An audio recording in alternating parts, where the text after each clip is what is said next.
Welcome, one and all, to Dice Company Extra Roll. Normally, our continuing roundtable discussion of all things the Dice Company adventure, but today we're doing something different.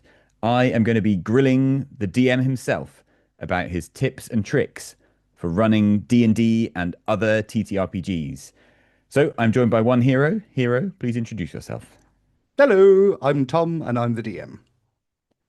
Okay, Tom. So here's where we give away all your trade secrets. Oh And my no. first question, which is going to reveal your lack of prep, Oh is how much prep do you normally do for a no. TTRPG session? For a normal Dice Company night, how much prep are you doing? This is a terrible question to start with because it's going to make me look incompetent, which I am, but I don't like people to know that. The amount of prep I do varies wildly, but on any random given night, I might have an A4 sheets worth of notes. And that's like pen and paper or something on a screen. How do you sort of organize that? I do it on a Word document. So I'll set out the Word document. I used to have to put the opening line that I use at the beginning of every chapter that we record, just so that it's there in case I need a refresher. And then beyond that, really, it's the name of places, characters, and a couple of story beats that might be interesting. But to be honest, most of the time I'm led by the players. And if I see something interesting forming, then I will take that and run with it, basically.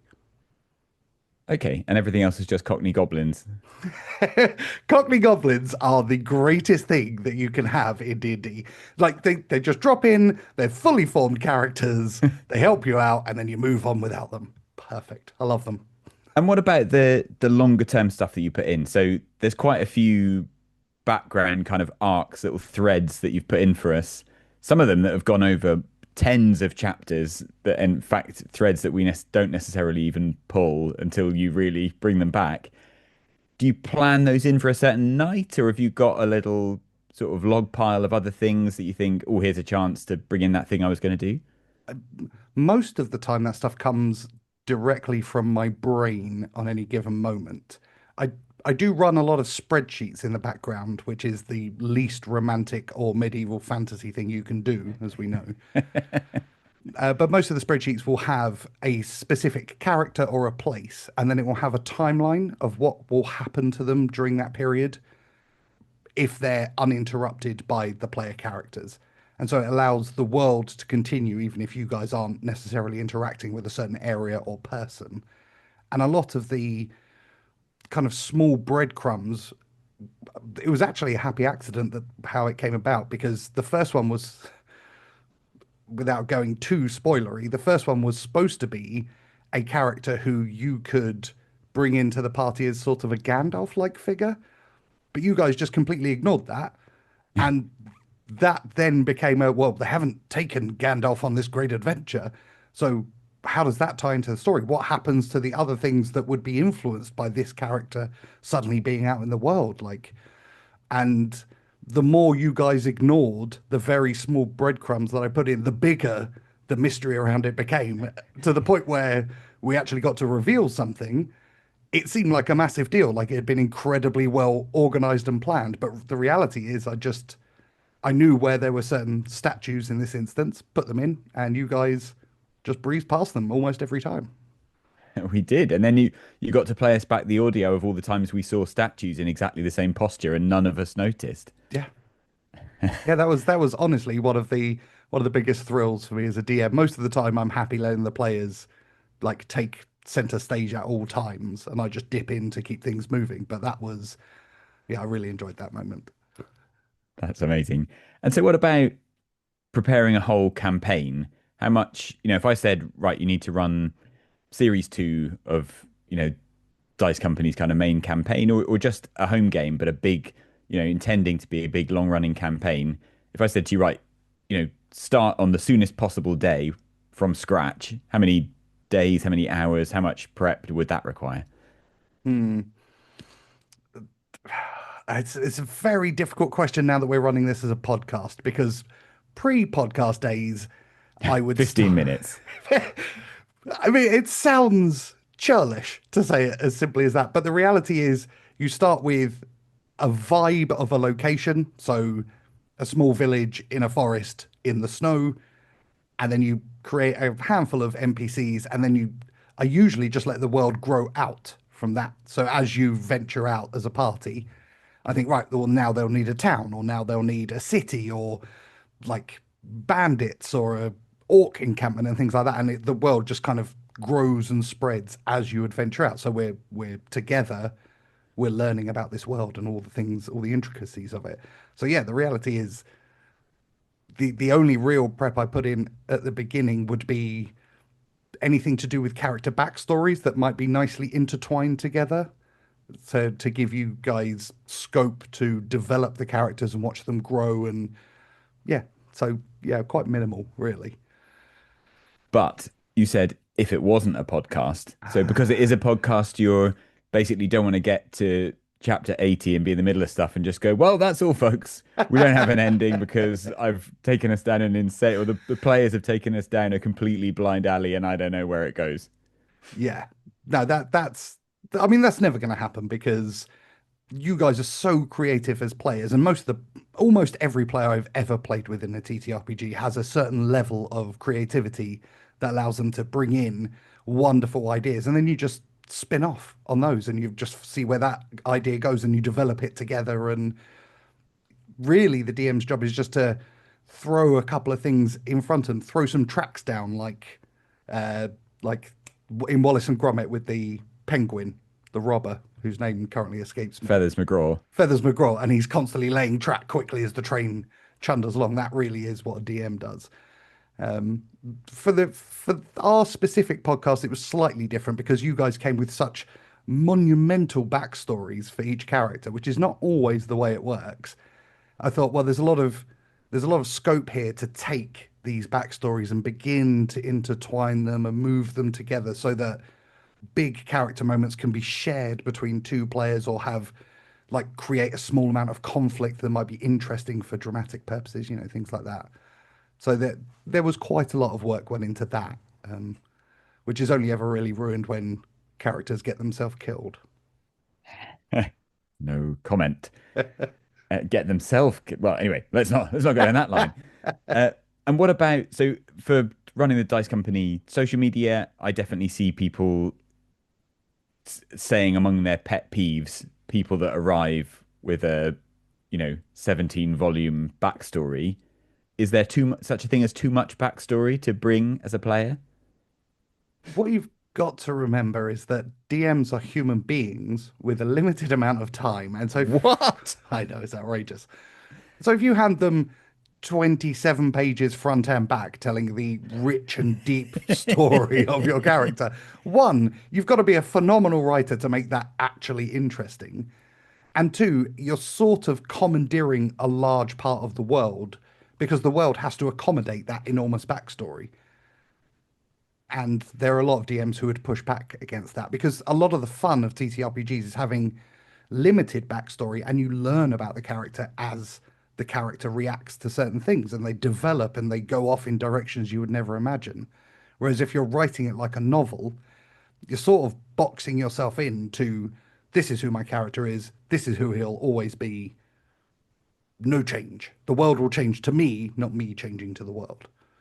So And so, in terms of kind of player etiquette, there, being a good player, I mean, a good player, a helpful part of the team, a good player to the DM, so the DM can be a good runner of the world, is the answer to come with a ton of ideas or be willing to make up ideas as you go, but also be willing to not say them if they don't kind of come up, or it would drive everyone. If you suddenly say, "Oh, this character's my brother," when the DM doesn't really, isn't really prepped for that.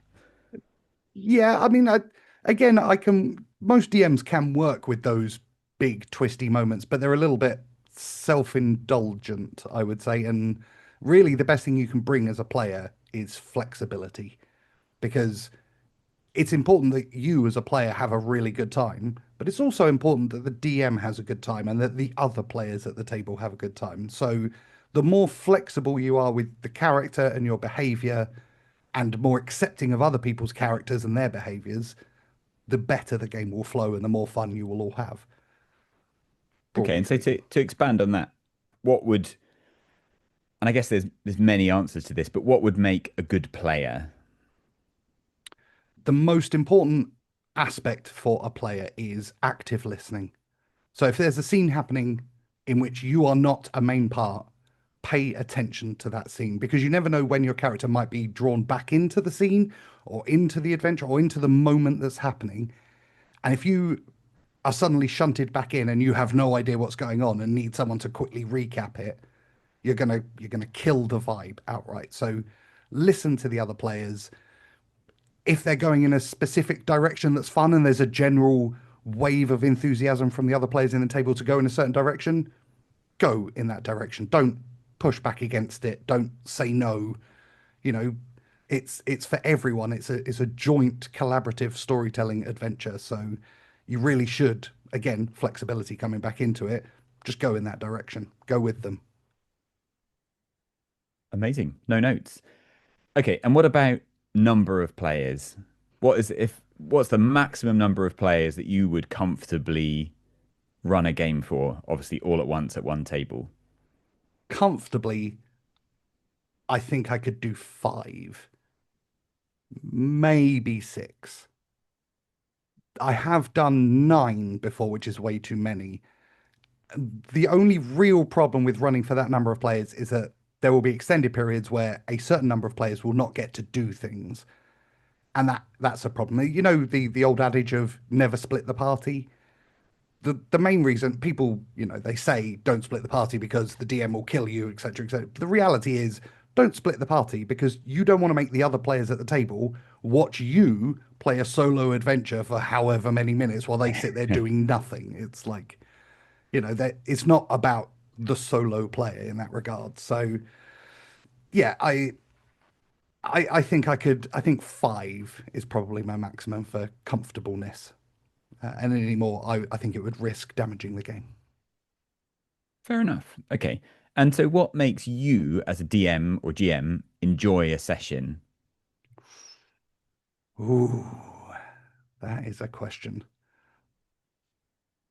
The best thing as a DM is getting positive feedback from your players of what a good time they had. And it sounds so people pleasy and so cheesy. And I hate that that's true, but it is true. If you run a game and people are crying with laughter or they're incredibly moved by a dramatic scene or they're really interested in the intrigue and they verbalize that to each other and to you, there's nothing better. Nothing better. Sad, Yeah. really. But I think that, but I mean, I think that is kind of what we're doing, right? We're getting together to try and make each other have fun. If it's not that, then God only knows what it is. it's a lot of work, Al. It's a lot of work. Okay, and so what would be your tips for a new DM or GM? Okay, so simple tips for a new DM. Don't make it too complicated. Number one, don't write it like a story because it's not your story, it's the player's story, and you're there to be part of that story and to help that story grow. And three, make sure you have a session zero beforehand so that all the players and yourself know exactly what to expect from a game. Because you don't want to start an epic high fantasy adventure where half the players don't want to do epic high fantasy. Don't make it a morally grey team if two people want to be out and out paladins. Make sure that you talk to the players and the players talk to each other about what kind of game you want to run. And that game can be anything. If someone comes along to me and says, I want you to run an political intrigue Game of Thrones style game with the aesthetics of Sylvanian families in space, I am going to make that game work. And it is going to be magnificent. Does sound magnificent. Should probably do that, to be fair. But make sure that the other players in the game know that you're doing Game of Thrones Sylvanian families in space so that they don't randomly show up with just Game of Thrones or just a Sylvanian family wanting a nice quiet life by the river. Yeah, fair enough. And what about the kind of other side? What about when you've got a good idea as a GM, DM, and the players don't seem to pay any attention to it. You throw out a thing, you've the vibe, the idea, you put a haunted house in the way of your mystery machine gang, and they just breeze on by. Are you putting another one further down the road so they can go into the damn house, or are you allowing them to go somewhere else? If it's a long running campaign, you're going to have to get to grips with the fact that not everyone is going to be interested in all of your wonderful ideas, and that's okay. So if they don't want to go into the haunted house, that's fine. They'll go somewhere else and you can develop that, and there'll be some other creative aspect that you can bring to it. And who knows, one day they might be really interested in a haunted house, in which case you've got it prepared and you can just drop it in. So, Adventure 17, all of a sudden they want to go on a spooky Halloween themed adventure. Well, you've got one in your back pocket from episode 2 when they decided to go to the fair instead. So there's no such thing as wasted prep. It's all No just such thing prep as for wasted. another day. Correct. Nothing is wasted. Everything gets used in the end. Very good. And so, is there anything that you can remember where you've prepped something, it's either not been used or it's not been used kind of to your satisfaction, and then you've gone, right, I'm now gonna, plug this into an entirely different situation, but damn it, my cool idea is coming out. Speaking specifically of small embers, you may remember the various fighting pits that you guys encountered in the first 18 or so chapters that never ever got visited. Not a hamlet in Alestia is lacking for a Thunderdome. Some of them don't have indoor plumbing, but god damn it, they've all got a Thunderdome. So when all of a sudden we needed a very quick one-shot adventure, guess what? You went to a very small town with a very big fighting pit and nothing else. Yeah, that was. Now you say it, that is weird. That was DM signposting, right? Here's a tiny hamlet, but there's literally the Colosseum here. Would you like to go inside? In my defense, we recorded 3 chapters, I think, on that day, and that was the third one, and I was really out of juice at that point. So it's like, well, you've got to go to this village. So guess what? There's a huge coliseum there. Yeah, well, so from having done very limited GMing for one small one shot, You're I lived amazing. in. Thank you. It's very kind, and the players were super supportive. It should be said, but I lived in constant fear that I was basically creating a tiny island of the kind of ideas and story that I was kind of comfortable with, and I was constantly scared that they were just going to leap off that island into the sea of stuff I hadn't thought about and just go, "Hey, we do a thing," and what happens? So what about that? I mean, I guess for you as an experienced DM, people going off script isn't something you're worrying about, but like I literally lost sleep worrying about what if they do this thing and I'm just going to have to go, really sorry, guys, I've run out of rope. Okay. Yeah, I can see why that would be anxiety inducing. And there are still moments now, like, I've DM'd and GM'd huge number of campaigns and adventures, and even I still get little moments when a character says, well, why don't we go do this thing? It's like, uh-oh, I don't have anything. My brain is empty of this. And the best advice I can give there is lean into the players. If they want to do this great adventure that they've come up with, ask them about it. Oh, what kind of village are you expecting to find, or what kind of adventure, what kind of beats are you expecting out of this? And listen to the feedback and just very quickly try and adapt to that as best you can. And I think you do yourself a little bit of a disservice. I thought your improvisation and your light touch GMing was phenomenal, even as a first timer. It was quite astounding, to be honest. So But I that was wouldn't. very kind. I mean, I definitely was came from the advice that came in via it's a good thing about Dice Company now having lots of followers on Blue Sky. And if you're not one of them, please do follow us on Blue Sky. Uh, but yeah, so much of the advice when I said advice for a new DM GM was basically don't railroad people, shut up and let them play. And so I tried, if I didn't have something good or important to say, just don't say anything. I let them have their awkward pauses. I let them play out their conversations. That was partly self-preservation of like don't burn all your ideas, but actually it did mean that there were bits where I almost forgot and I was just watching a kind of stage play with these 4 lunatics interacting with each other, which was awesome. Yeah, that's perfect.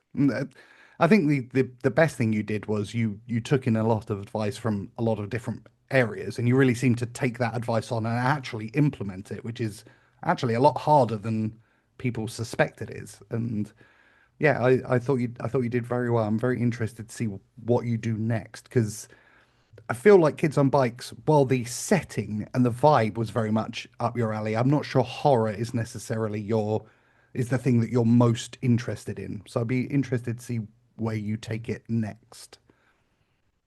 Yeah, that's interesting. That's definitely true. And so, what about for you or for GMs in general? How do you feel about doing something that's really not your thing? Is there a kind of genre that you'd say is not of interest to you or not generally your preference?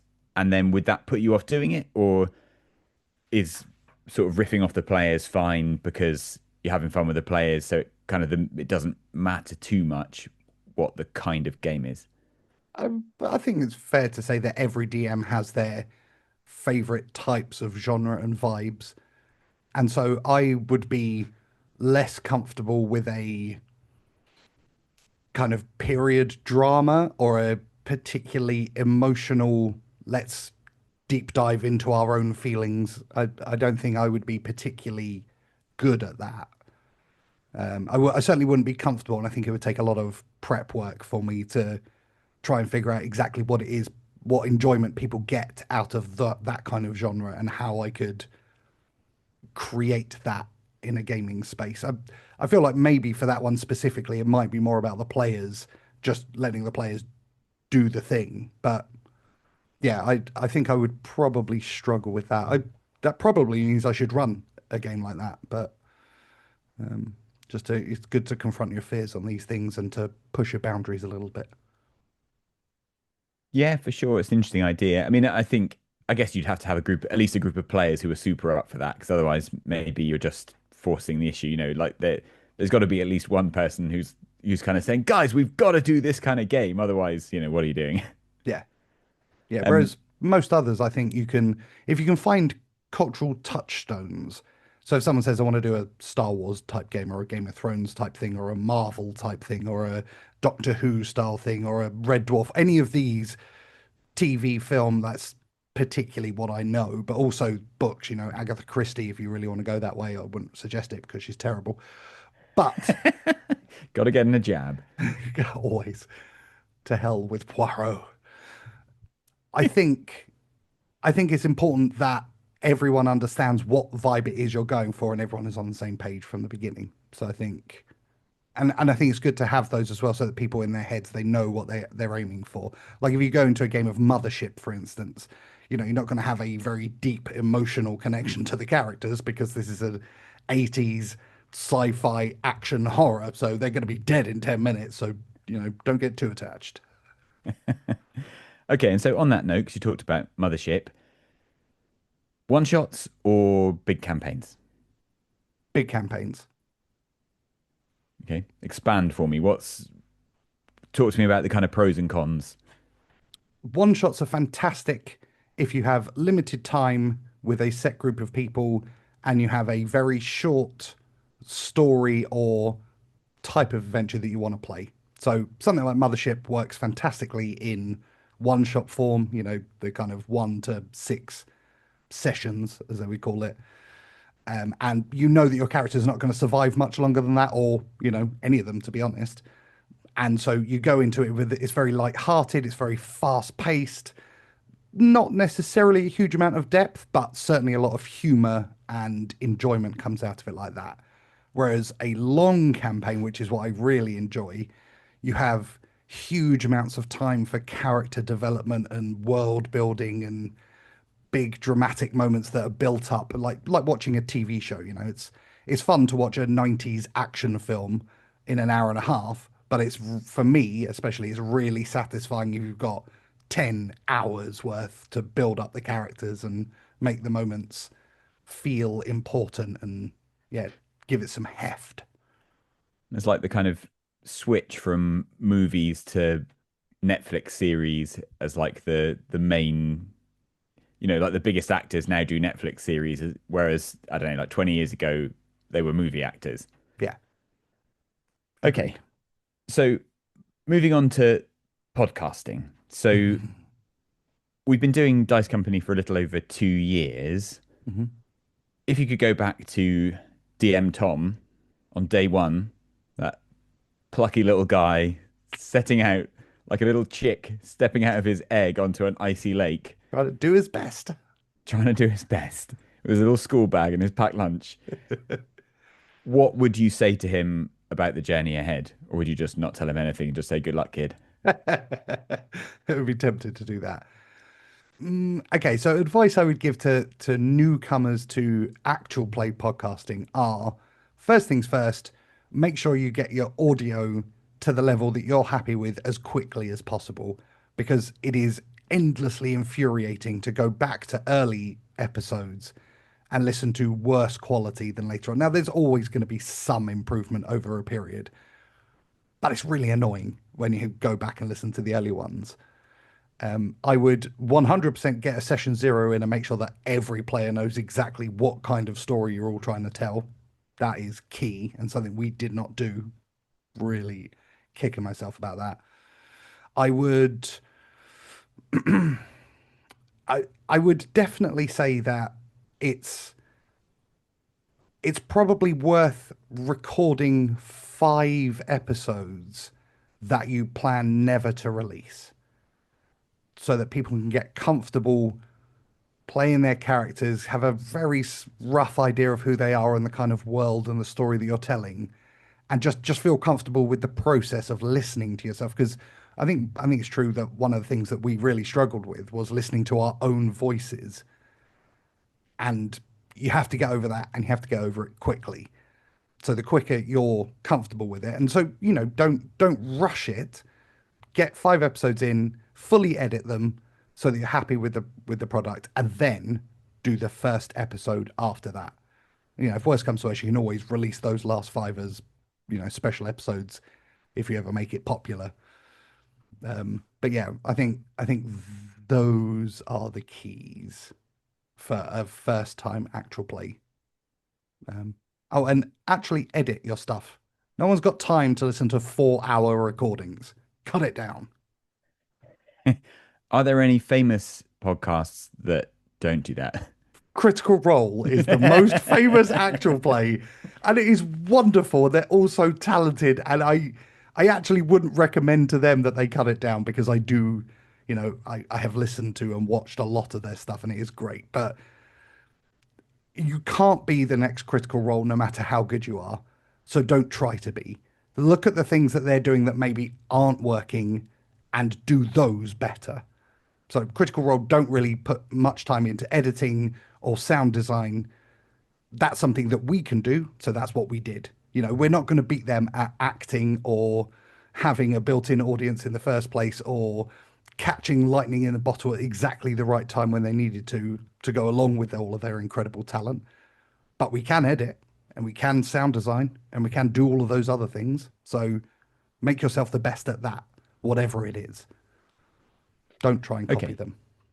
And so, in terms of how the podcast grows over time, so I once heard the comedian Bill Bailey doing a show at Wembley Stadium, or maybe not Wembley, I can't remember Wembley Stadium, maybe Wembley Arena.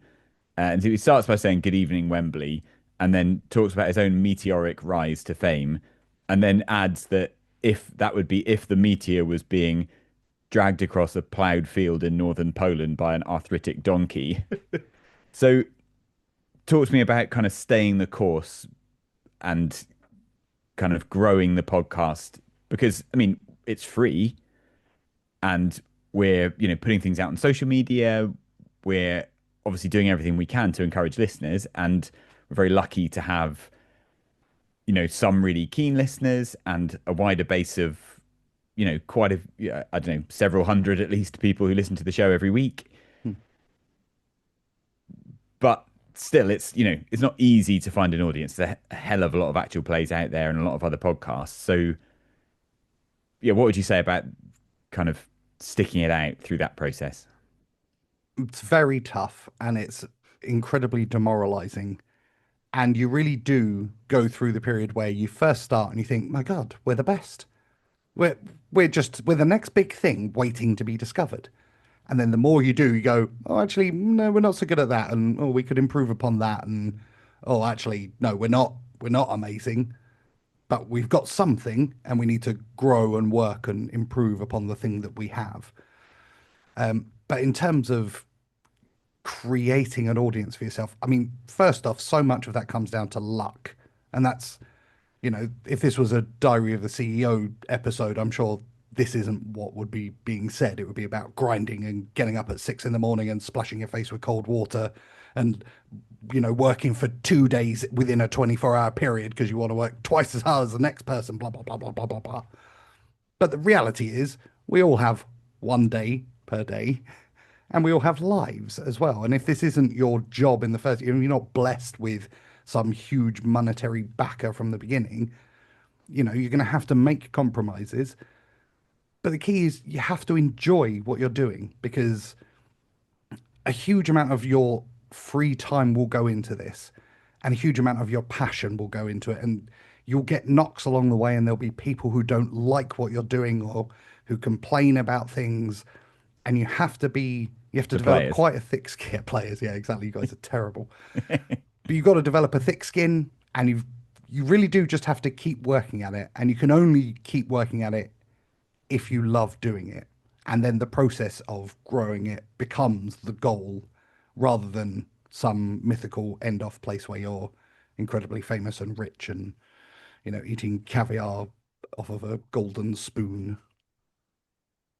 And indeed, it makes me think that even if that happened, I mean, I'm not sure I'd want to eat caviar off a golden spoon. I've never quite understood what caviar is supposed to be, but anyway, Mm. but it may well be that even if you got to that, you'd look back on this pioneering early kind of work and think that was the fun part, before it was a job or whatever. And I'm not obviously saying that will happen in the case of Dice Company, but it's an interesting thought experiment. Mm. And what you're saying makes me think of the four stages of a creative process, which I believe are: this is great, I am great, this is shit, I am shit. Yep, I recognize those. Yeah, it's a daily cycle in any creative endeavor. But why Okay, don't you talk about what, because I know this whole episode is DM under the spotlight, but the reality is the social media side and the growth side is actually your area. So how do you cope with that? What are your feelings after 2+ years of doing it? I think kind of the same. I endlessly love it, and it's so nice to just have a creative thing that we all do together like that. You know, there's a lovely line in that gunship song, Artemis and Parzival, uh, that says, "We're fighting the same fight, dreaming the same dream." And if you think about it with your friends and family, like you're not in most aspects of those people's lives. Like you might never have been to your spouse's place of work, for example, because we don't routinely like go to go to work with your friends and family. So that all the things they're worrying about at work, or if they're studying for some exams or whatever, that's really just their thing. And that it doesn't mean you obviously don't cheer for them, but you can't really, be part of it. Like in the kind of main five people of Dice Company, we've all got different jobs and we talk about work with each other sometimes, but we don't really understand what each other do it's just kind of the way things work. So I think it's lovely that we're all part of that. And having done, I've always been a kind of frustrated writer of fiction and non-fiction. And obviously that is, you kind of stare at your own work and, tear your hair out until it's all gone. Um, It'll come back whereas with one day, this, though. yeah, yeah, maybe. Who knows? It could happen. When I'm eating caviar from a golden spoon, perhaps it will all grow back. Um, but so yeah, I think it's that kind of keeps me going. The idea that we've created something together, and then when someone else, I listen to, I don't know, Charlie and Harry do some scene as Vander and Tok, and I'm just laughing away at it and think, wow, this is part of like our thing. Hmm. Um, and then the other thing, to be frightfully British, is a cricket analogy. Ooh, oh So dear. in Test match cricket, where for foreign listeners, nothing happens for 5 days. Um, the goal for the bowlers is to continue to bowl in the right area. For example, to bowl outside off stump. So you're not bowling at the stumps, you're inviting the batsman to swing the bat again and again and again and again. And most of the time he'll just go, no, I'm leaving that, or I'm blocking that, I'm leaving that. But if you keep bowling in the right area, eventually he'll leave the wrong one and it'll hit the stumps, or he'll get frustrated and take a swing and get caught out. Um, and so with what I try to do, the mentality I try to have with all aspects of promoting Dice Company is just to keep bowling in the right areas. And most of the time, the batsman will leave it. It will go through to the wicket keeper, bowl again, or it'll even be hit for six. It won't work at all. It'll backfire. That doesn't really matter. Yeah. You just bowl again. Mm. And if you keep bowling in the right area, you keep, putting your best stuff, well, mostly putting out the best possible podcast, but also, you know, being engaging and cheerful on social media, building our kind of Discord community, which is kind of self-propelling anyway, because the amazing people involved in that. They are wonderful. Yeah, 100%. Um, and so, yeah, basically just keep, and I think, without getting too philosophical, that's exactly the secret to everything in life, right? You just keep doing the right thing over and over again, and it does get rewarded. Yeah. And I don't know what the rewards of Dice Company will be. I doubt we'll ever, make millions of pounds from it, but it's already hugely rewarding because we're making this thing that obviously matters to us and that at least some people seem to really enjoy, which is good enough for me. Yeah. I mean, I want to be incredibly famous and rich, but I like that stuff as well. Just kidding, sort You of. will be. Well, yeah, I mean, I think that I'm fairly confident that would come with its own problems. Yeah.